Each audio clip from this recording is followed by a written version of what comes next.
Conversamos hoje em nosso ciclo de entrevistas do GMB One on One com o Elton Lima Gomes, CEO do Grupo H2, que faz parte de um grande conglomerado ligado ao pôquer, como a organização do BSOP, Suprema Pôquer. Como vai, Elton? Tudo bem, Gildo? Um prazer enorme aí tá batendo esse papo com você. O H2, o Grupo H2, que agora é grupo, né? Se consolidou bastante nos últimos 10 anos como um grande player no mercado brasileiro de pôquer. Queria que você contasse a que se deve tal destaque nesse cenário cada vez mais competitivo. O H2, inclusive, hoje você chamando de Grupo H2, já remete até um pouco dessa história, né? Porque o H2 sempre foi muito conhecido pelo H2 Poker, né? Era assim que a gente chamava, inclusive, antes. Né? Toda vez que a gente falava do H2, era o H2 Club, H2 Poker, né? Que faz parte da nossa história, né? Ali é onde nasce tudo. E eu acho que boa parte daquilo que fez o H2 ser uma referência não só no Brasil, né? Ser a principal referência brasileira nessa modalidade, mas uma das principais no mundo, inclusive. Talvez, acho que o maior grupo de pôquer aí do Hemisfério Sul. Eu acho que tem a ver com a trajetória, né? Com a história, né? O pôquer, a nossa história como um grupo de negócio se confunde muito com a história do pôquer, né? No país. Diferente de outros lugares do mundo, a gente precisou provar que o pôquer não se tratava de um jogo de azar, né? O Brasil tinha uma legislação muito específica, né? No nosso ponto de vista, inclusive, bastante atrasada. E aí, em outros lugares do mundo, não existia a necessidade de você provar que o pôquer se trata de um jogo de habilidade, de um jogo de estratégia, né? Assim como é o xadrez, o gamão e outras modalidades. Porque você tinha uma regulamentação de jogos, né, nesses outros lugares. E sempre se fez uma confusão enorme, né? Porque o cara ele vai jogar em algum outro lugar no mundo pôquer, e muitas vezes ele acaba jogando dentro de um ambiente de cassino, né? Isso fez com que as pessoas se confundem, porque tem ficha, tem mesa, tem baralho. O cara fala, cara, é a mesma coisa, né? Igualzinho o jogo de cassino. E como o Brasil não podia ter jogos de azar,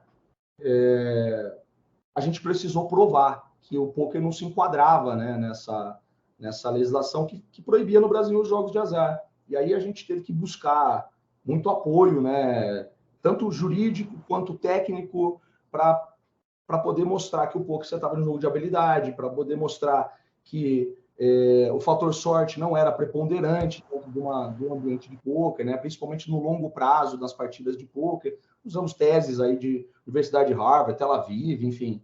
Buscamos apoio jurídico para essa tese também. Isso faz mais de uma década, né, essa luta toda. Eu acho que essa construção, essa legitimação do pôquer, que depois na sociedade... Hoje ninguém questiona mais, né? Hoje todo mundo joga pôquer, é o segundo hobby de todo mundo, artista, campeões olímpicos, jogadores, enfim. Hoje não tem esse problema, mas a gente há 10 anos teve muita dificuldade para provar isso, né? E eu acho que isso fortaleceu muito esse ambiente, essa comunidade que existe dentro do pôquer.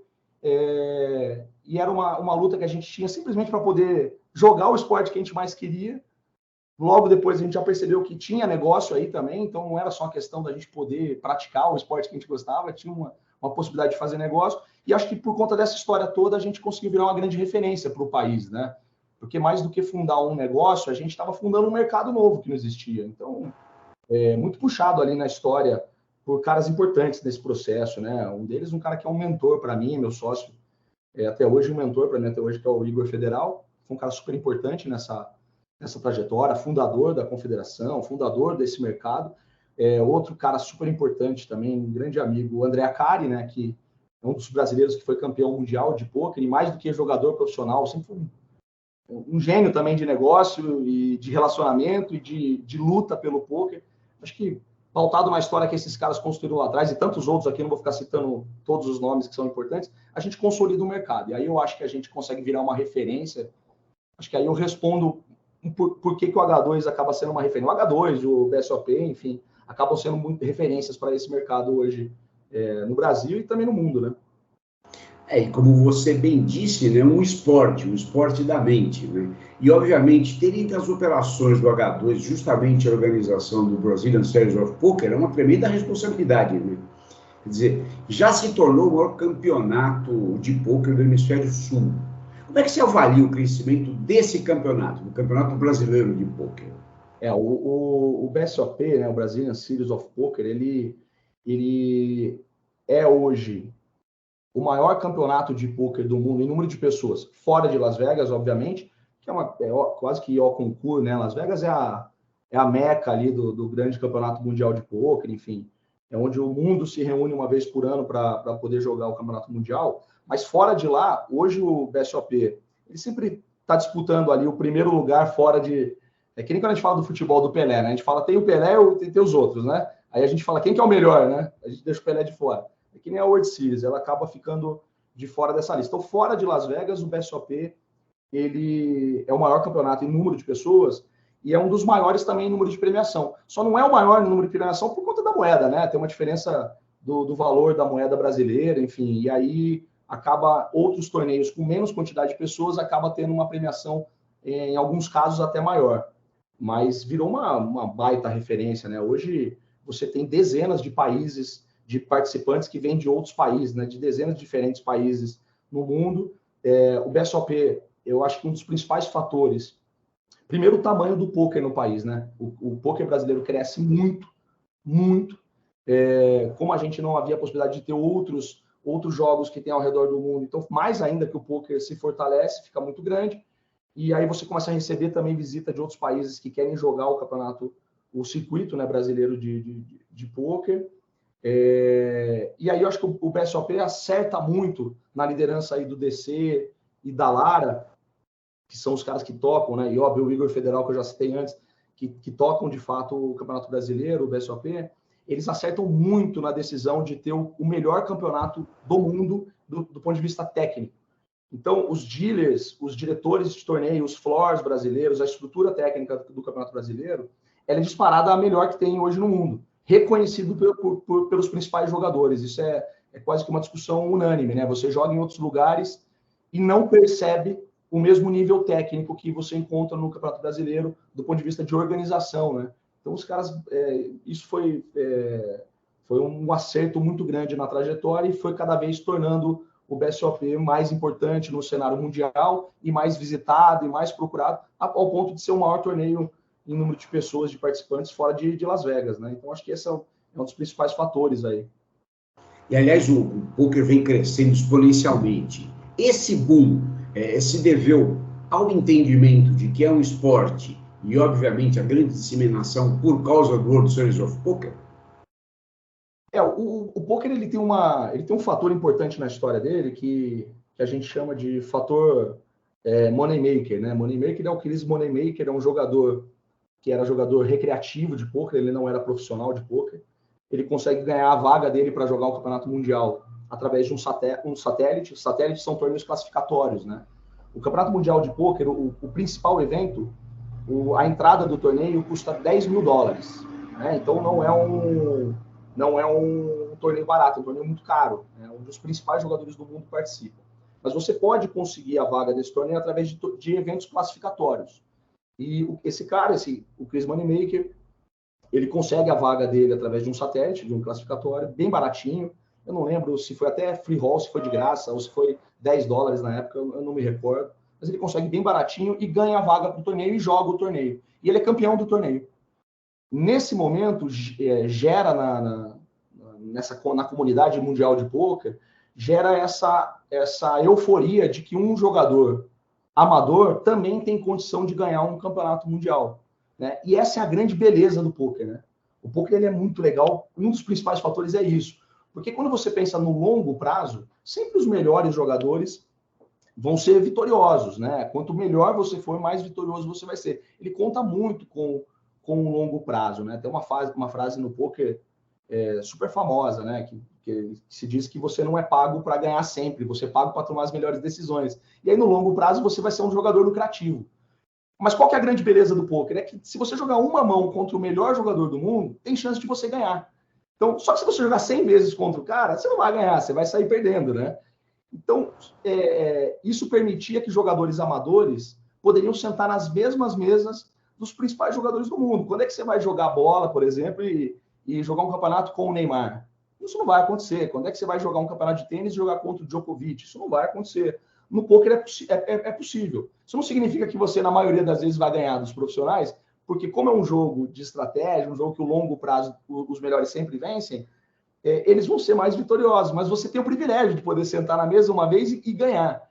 Então, isso fez o poker crescer demais, né? Ele começou a ser transmitido na ESPN, foi transmitido para outros países do mundo naquele momento, depois outros canais de mídia também passaram a transmitir. Isso fez a modalidade crescer muito no mundo todo, né? Não só nos Estados Unidos, mas em outros países do mundo. E aí, Ricardo, até um parênteses que eu acho que é muito legal e realmente um motivo de orgulho para nós brasileiros, né? Que as cartas utilizadas, tanto no Campeonato Brasileiro quanto no Campeonato Mundial de Pôquer, são cartas brasileiras, né? Copag à frente de um campeonato desse porte, né? A Copag é uma gigante, né? A gente tem uma relação com a Copag histórica, né? Histórica, antiga, sempre foi apoiador, eles sempre foram apoiadores, não só na questão de amizade, né? A gente tinha muita amizade com o Ricardo, ali da Copag, com o time todo da Copag que trabalha ali, mas uma relação como grupo, né? A Copag foi muito importante nessa trajetória, né? A Copag sempre foi um gigante brasileiro, principalmente na questão de baralhos, mas baralhos de todas as modalidades. O brasileiro sempre gostou, né, de jogo de baralho, enfim.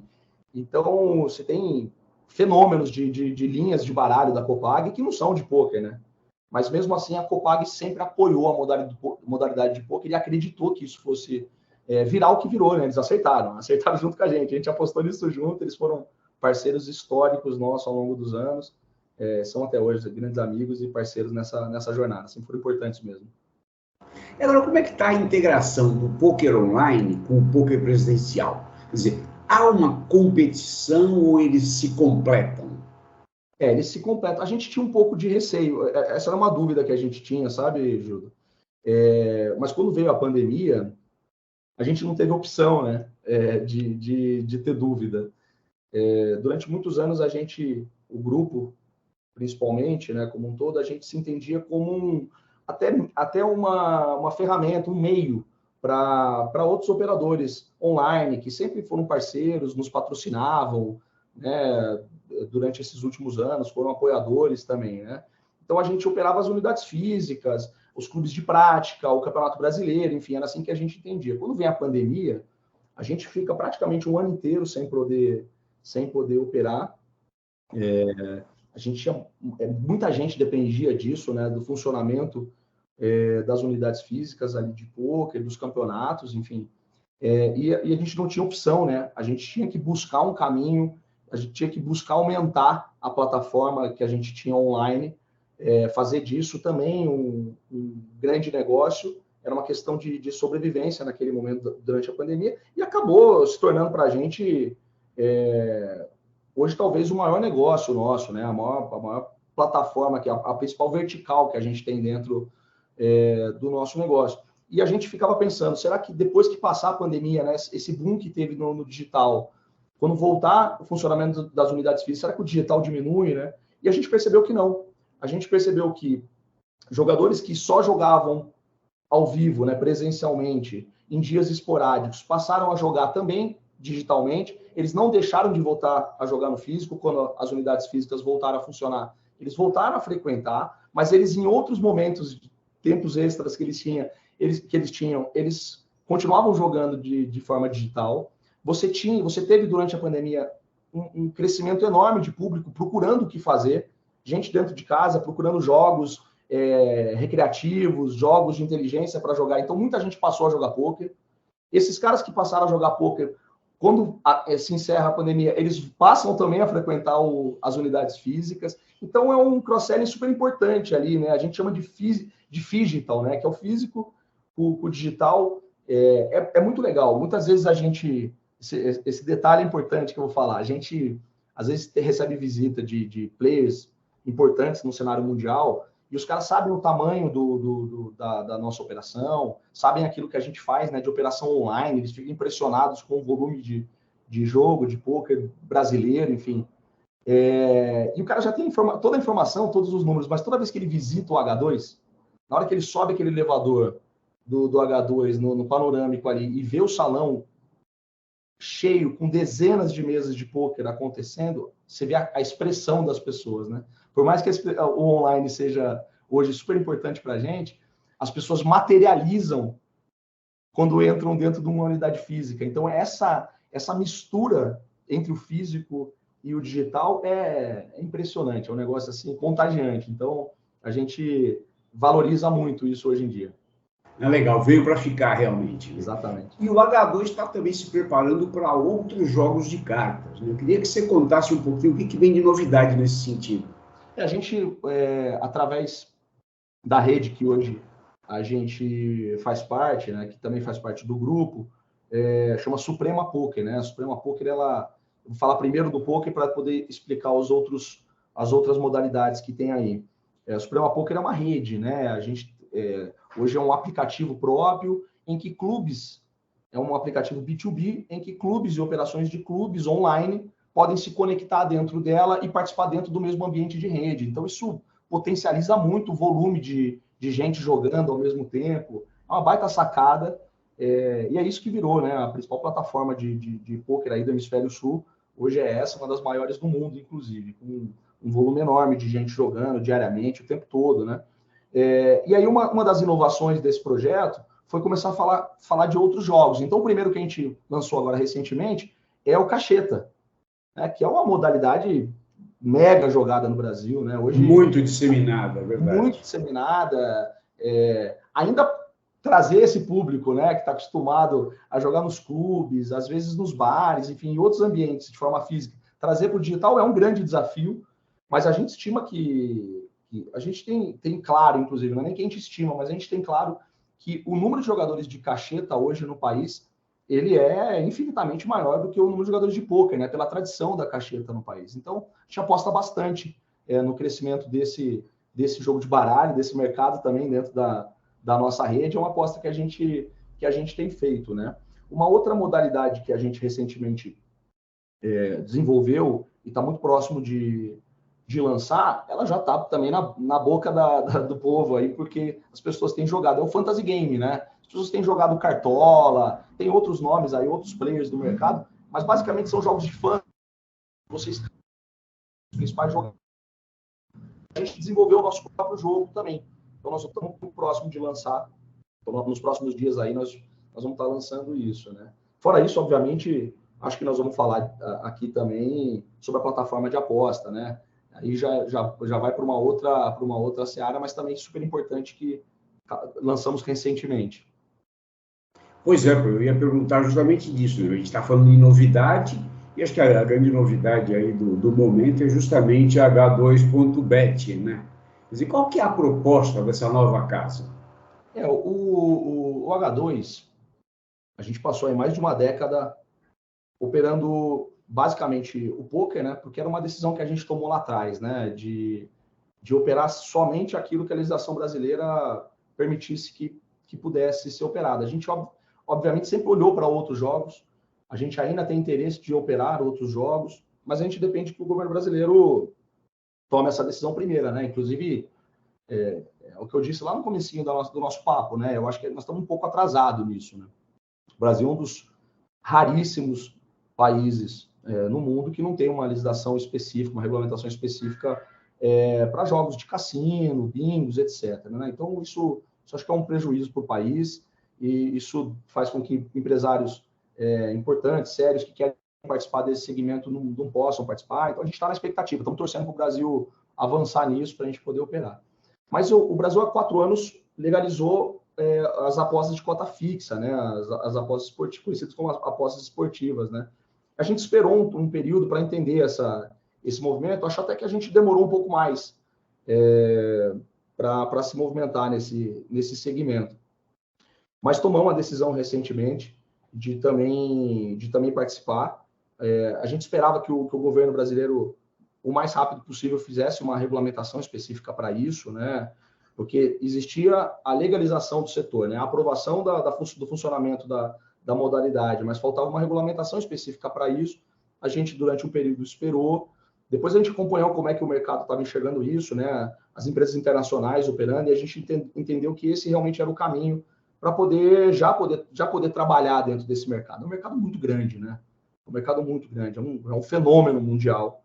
Essa paixão pelos esportes que as pessoas têm, a paixão que as pessoas têm por apostar, óbvio, dentro dos seus próprios limites, seus próprios interesses, mas de poder apostar nas partidas, de gerar essa emoção. A gente sempre quis estar dentro desse mercado e finalmente a gente está fazendo isso. E estamos bastante satisfeitos. É um crescimento exponencial, não só nosso, como do mercado, né? É um fenômeno que está acontecendo dentro do mercado brasileiro, dentro do público, né? Brasileiro. As pessoas são muito apaixonadas por isso. O Brasil, muito rapidamente, está se tornando um dos maiores fenômenos mundiais de interesse nesse mercado, né? De aposta. O brasileiro é muito apaixonado, né? Por jogos, por esporte, enfim. Então, isso está virando um grande fenômeno mesmo mundial. O mundo todo está olhando para isso. E para a gente não seria diferente, né? A gente está próximo disso desde que o Brasil permitiu as operações de apostas. Para a gente era importante também estar dentro desse mercado. Então, estamos bastante satisfeitos com isso, viu, Gil? Tem muito para crescer ainda, mas estamos acompanhando esse crescimento que vem acontecendo dentro do mercado, que é um fenômeno realmente. E a H2.bet já está oferecendo as principais modalidades de esportes?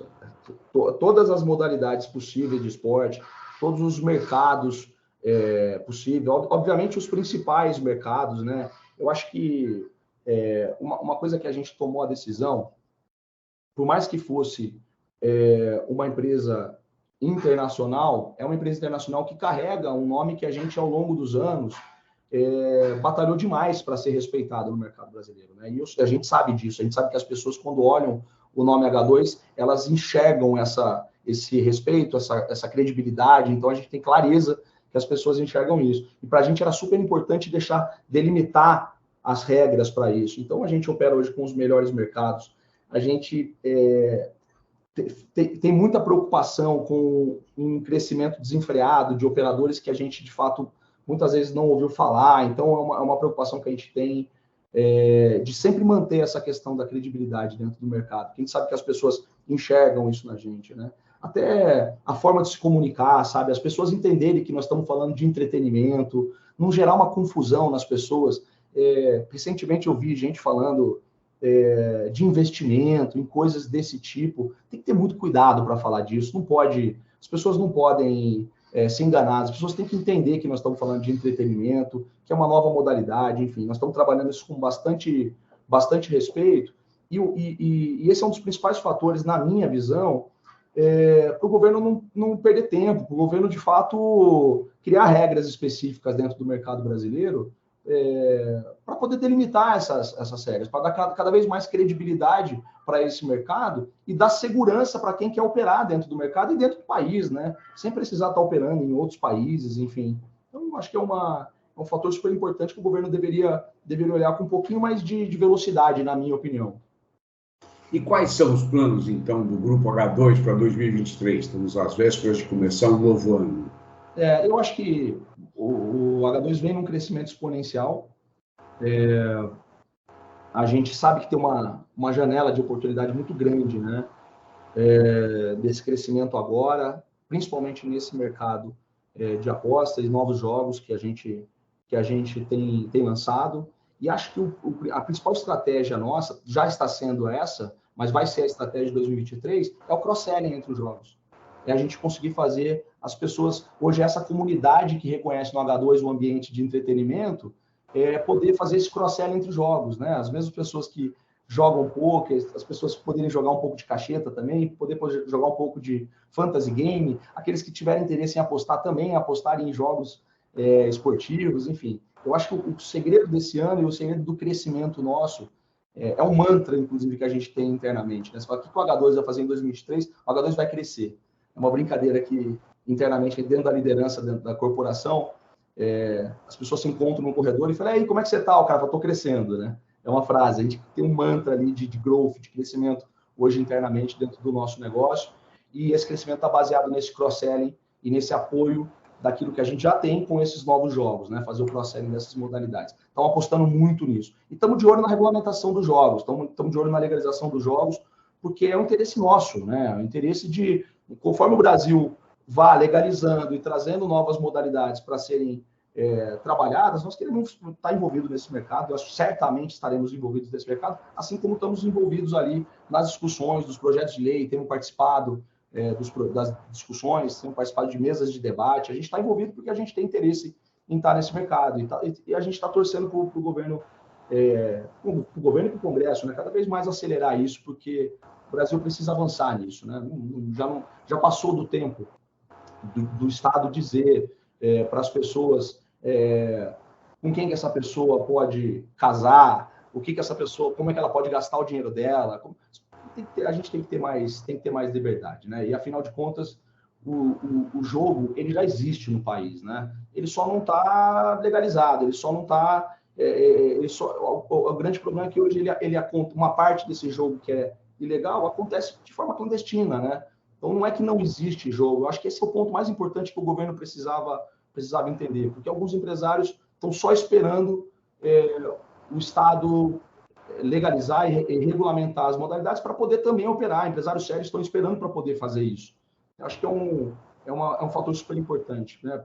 Não se trata de existir ou não existir o jogo, não se trata de eu gosto ou não gosto de jogo, cada um pode ter o direito de gostar ou não gostar. O ponto é que o jogo já existe no país há muitos anos, né? Há muitos anos. Então, se trata do governo ter regras claras, se trata do governo arrecadar com isso para poder investir em áreas importantes do país, né? Se trata do governo poder pôr a mão nisso para poder, inclusive, proteger pessoas que não deveriam estar jogando, talvez. Enfim, tem que ter regras claras para isso. Eu acho que nós estamos perdendo bastante tempo.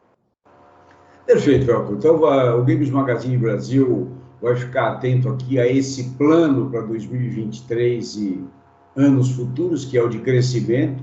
Conte conosco para divulgar o que vocês tiverem de novidades para o mercado e muito sucesso à frente desse plano que é crescer. Gildo, eu agradeço demais esse bate-papo, a forma, inclusive, que você conduziu, porque é muito assunto, né? Muita coisa para falar e essa liberdade que você me deu para poder falar um pouco tanto do mercado quanto do H2. Estou super à disposição para quando você precisar conversar de novo. Toda vez que a gente tiver uma novidade aí pela frente, a gente com certeza vai falar de novo, trazer para vocês e estamos à disposição para bater papo sobre qualquer tema que esteja ligado ao nosso mercado, tá bom? Obrigado mesmo pelo espaço.